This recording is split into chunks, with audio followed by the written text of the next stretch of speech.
Welcome back to the show. I'm Ian Collins. You're with Talk on TV, radio, online, and of course your smart speaker. Now, McDonald's has addressed the technical hurdles affecting UK customers, resolving a series of global outages that left patrons unable to place their orders. Similar issues were reported in Japan, Australia, New Zealand, Germany and Austria, stemming from IT glitches. Joining us now to discuss this is a man rarely without a burger in his hand. He's TalkTV's tech correspondent, Will Guyatt. Put the McFlurry down, Will. What the heck's going on? If you can't drive through a Mackie D's and order a bit of breakfast, what can you do? This is an outrage. I knew the jibe was coming for me. I was going to say, it must have been a terrible morning for you when you realised you couldn't have your normal breakfast, right? Well, listen, if this had been KFC, I'd have been fuming. This is the reason that I find this story incredibly interesting is it impacted so many countries. So they're all obviously sharing some kind of computer system that links up. There's about 40,000 McDonald's restaurants around the world now. So they're all obviously linked into some kind of unified computer system. It was down from about 5 a.m. this morning. The issue you faced there, Ian, and they came out very quickly and said this was not cyber attack related. We hear constantly about cyber attacks and malware and personal data being lost. It sounds to me like somebody in the US or someone in the McDonald's empire somewhere was updating a system overnight and that update didn't go correctly and there was a problem and it took them a few hours to restore the system. Something as simple as that. But when so many people rely on it, it becomes a huge issue. And it was all over X and other social media platforms this morning when people were trying to get their McDonald's breakfast and they couldn't get it. So if you'd gone in to... Because I did have this in a McDonald's once where I was trying to remember this correctly. I think I'd placed the order. This was in the drive-through thing.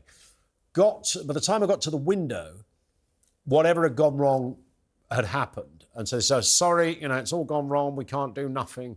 The tills are down, whatever. This might have been isolated to that one place, but it's relevant to this story because my thinking was, well, look, this is McDonald's, a pretty big, fairly wealthy company.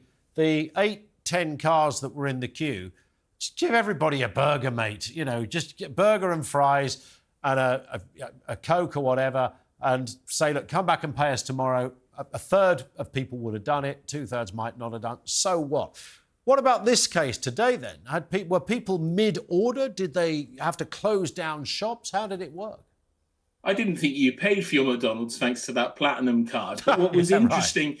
What was interesting about this particular story, you could still order online. So lots of people now order via the McDonald's app, apparently. And you then go to the store and you say, here's my order number. So people were turning up at McDonald's stores, having ordered online, being told that they couldn't get their food. So there's clearly been some issue with the ordering system, or perhaps how stuff is relayed to old Jerry on the grill, or whoever's doing the stuff at the back of the store. But the thing that satisfies me the most about this story, though, is that McDonald's were really quick to come out and say this was not a cyber attack, this was a tech problem. Yeah. So many companies do not do that, and then we're left with a vacuum of information going, well, what was it? Is our personal information at risk? Is Ronald McDonald know how many burgers I'm eating? All of those particular questions you might get asked. And yeah, it was just an old-fashioned IT failure. These things happen, but when they do happen like this, it reminds you how much we've come to rely on technology. What I thought was interesting, just a very quick final point on this, Will, is that it only happened in a select amount of countries. There were about 5 big countries: Australia, New Zealand, us, Germany, Japan, I think, Austria. So the French, the Italians, the Spanish obviously do something different with their McDonald's IT system. Yeah, they must have different systems. But you know what, Ian? News just in, I'm blaming the Hamburglar for this. If you remember the Hamburglar from the McDonald's ads. Oh, yes. He's the one who's caused the IT issues. Yeah, maybe that's a crafty way of bringing him back. Let's talk about where there was a hacking of some sorts. Grant Shapps' plane, this is the Defence Secretary, allegedly hacked by Putin's forces, knocking out the GPS and the comms system as he was flying on it. Nobody was hurt. Arguably, it's his classic Russian tactics. What the hell happened?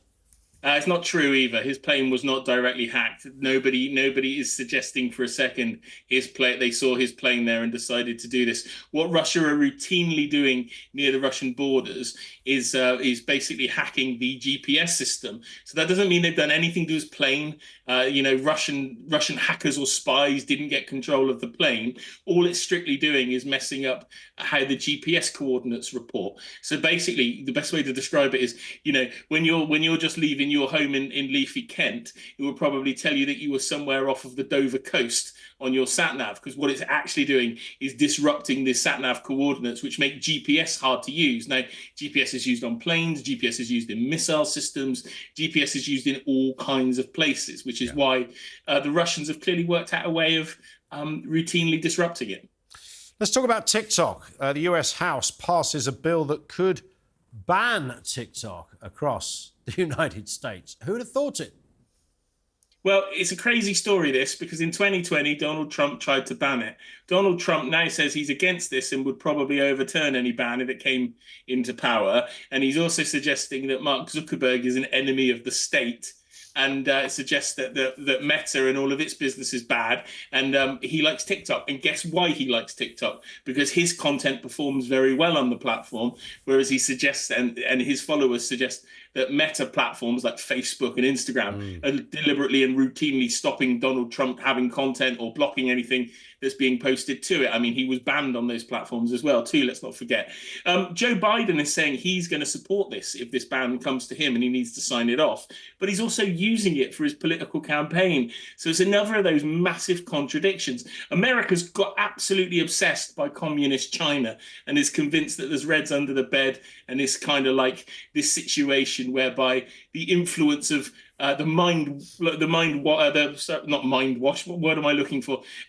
people. That's the word I'm looking for. Brainwashing young Americans via TikTok is something that they're considering doing. And there doesn't really appear to be a huge deal of evidence of that. And as you and I have said hundreds of times before, Ian, we are up to our necks in Chinese tech. So to suddenly say, oh, no, this does not work, that seems like a very sort of strange place to start. Do you know, it would have been quite nice if America had just come out and told it like it is, that TikTok and many of these social media presence platforms are just brain rot. I mean, there is no discerning quality beyond a vaguely amusing video or something a little bit saucy that you might see and go, oh, that was quite funny, I'll pass it on to a better. Beyond that, and bearing in mind, kids are digesting this stuff hours and hours a day.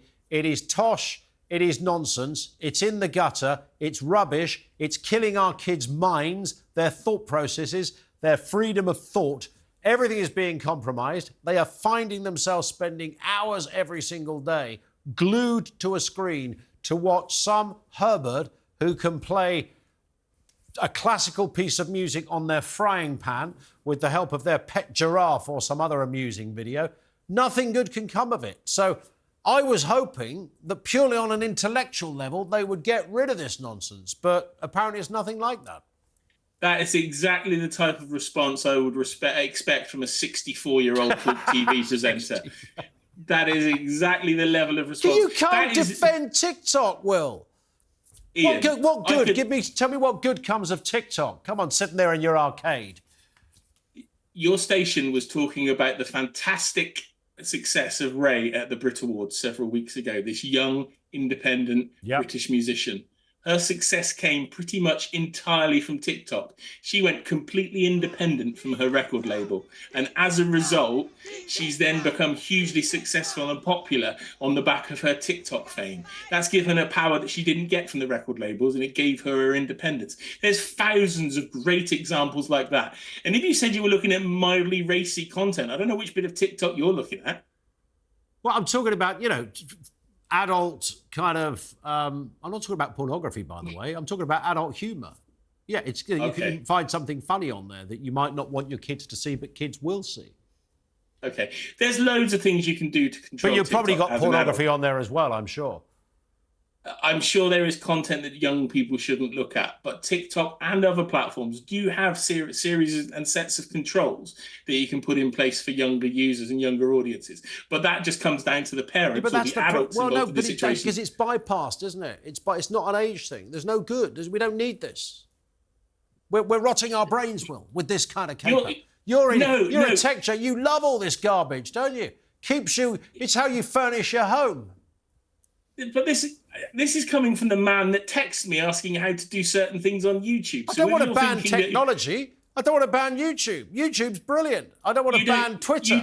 But I do want to curtail half-wits and morons and nonsense. The fact that you don't understand, if this was 40 years ago, you would be telling me that playing a Beatles record backwards summoned Satan. You don't understand TikTok as a platform, so therefore you're losing your mind over something you don't fully understand. It? I know exactly what TikTok is. This company and organisation are doing everything they can to try and protect users. They are actually a significant footstep ahead. This is balderdash, Will. The Chinese are spying on you. If you stop talking over me, I will quickly finish what I'm saying. Chairman Mao fanboy, come on.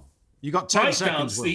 ByteDance, the owners of TikTok, are doing far more than other American-owned social networks to try and solve the problems they currently face. They're not perfect, but they are trying.